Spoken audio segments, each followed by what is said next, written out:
Hey, we're over here on the Goodwill computer again. This is one I just ended up finishing adapting to streaming slash content creation. This is a Sony SR7 camera, an old hard drive camera.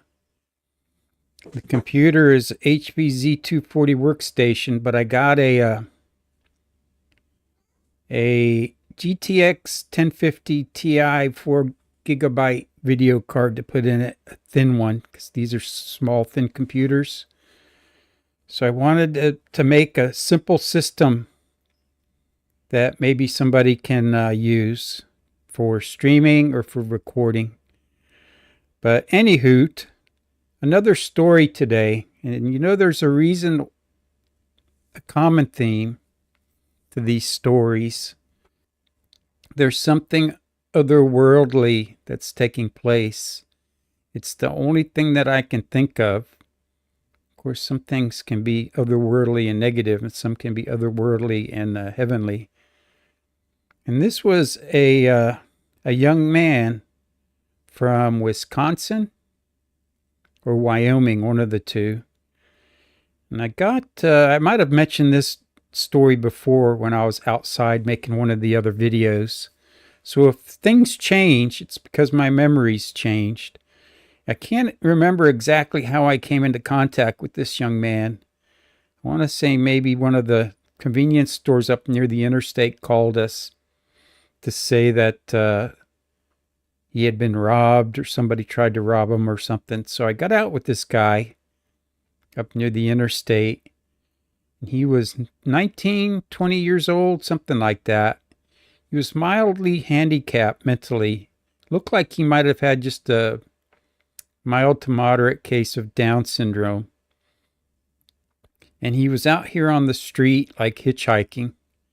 So I asked him where he was going and where he was headed and where he was from. And that's how I found out he was from Wisconsin or Wyoming. It began with a W.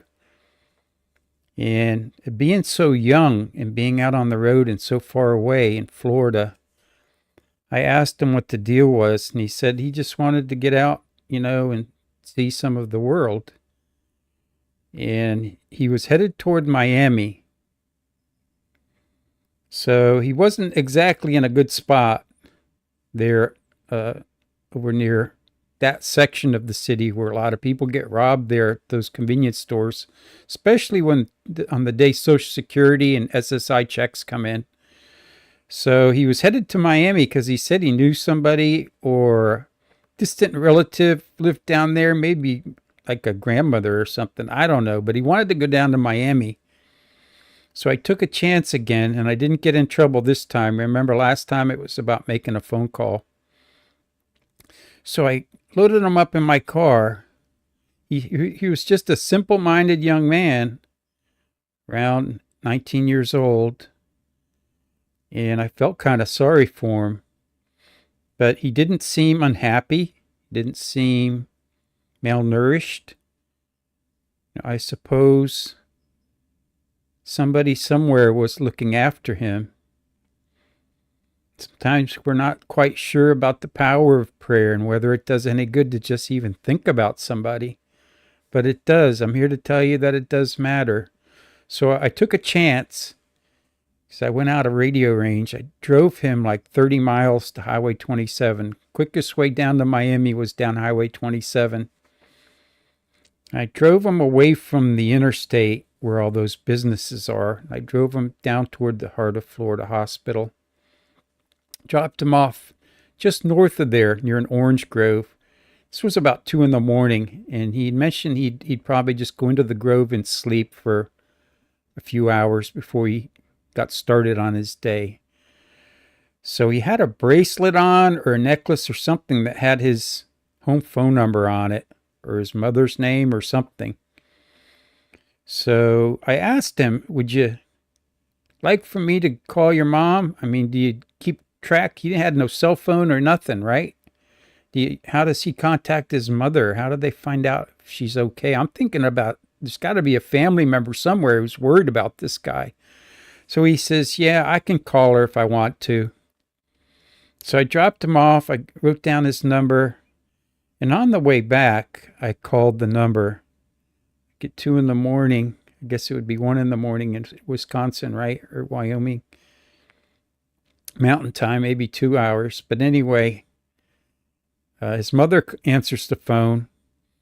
She actually answers it like 1 in the morning. And I tell her who I am, that I was just out with her son, Eric, or whatever his name was.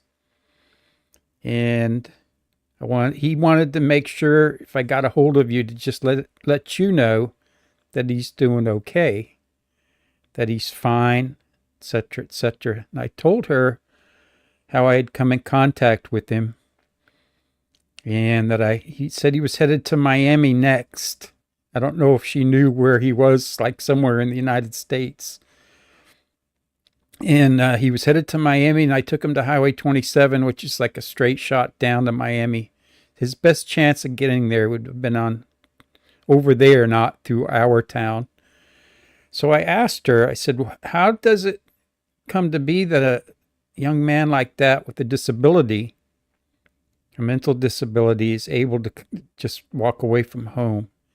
And she said that he just decided one day that he wanted to see some of the United States. And he packed up a bag, and she wasn't going to stop him. I guess he was at that age where people want to explore and see some of the world. She was probably protective about him, even though she tried to give him some freedom, I'm sure, but she cared about him. So she said she had no choice. He was 18 years old when he left home, and he was an adult. He wasn't on disability. She wasn't getting any money from him. And he just took off. I said, well, you must worry about him. She said, yes, I do worry about him. But we are a family of faith. We are a Christian family. And she said, somehow, God always makes sure that I know where he's at and that he's okay. And she said, today it was me. I called her. She says sometimes it's a truck driver. Truck driver in Indiana called her. Truck driver in Georgia. Somebody down in Miami eventually will call her and let her know that he got down there okay. So I just thought it was so interesting that despite having a child that was disabled, partially disabled, worrying about your kid, especially just heading out into the street, right, and disappearing across the country, but yet having the ability to pray and ask God and his guardian angel to watch over him. And then God repaid her by getting these people to call her to let her know what's going on. There's something strange, something different about these stories, and that's why I always ask you, did any of these strange things ever happen to you? I used to ask, why always me? And why do these stories stick in my mind? I took a chance driving them over there because I was out of radio contact for a little while. But because it was forget what day it was, Sunday morning, it was a pretty quiet night, knock on wood. And it all worked out okay for me. And it wasn't that I was doing God's will. I was doing what I knew I should do for his benefit. In doing so, I brought some comfort to his mother, who would worry about him. So that's the story, just another one of those why me. Did these things happen to you?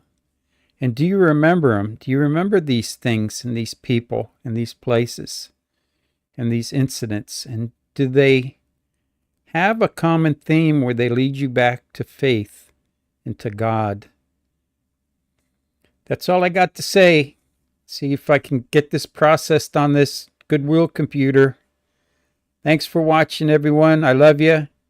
May God allow us to be reasonably happy in this life, supremely happy forever in the next. Amen. Bye, you guys.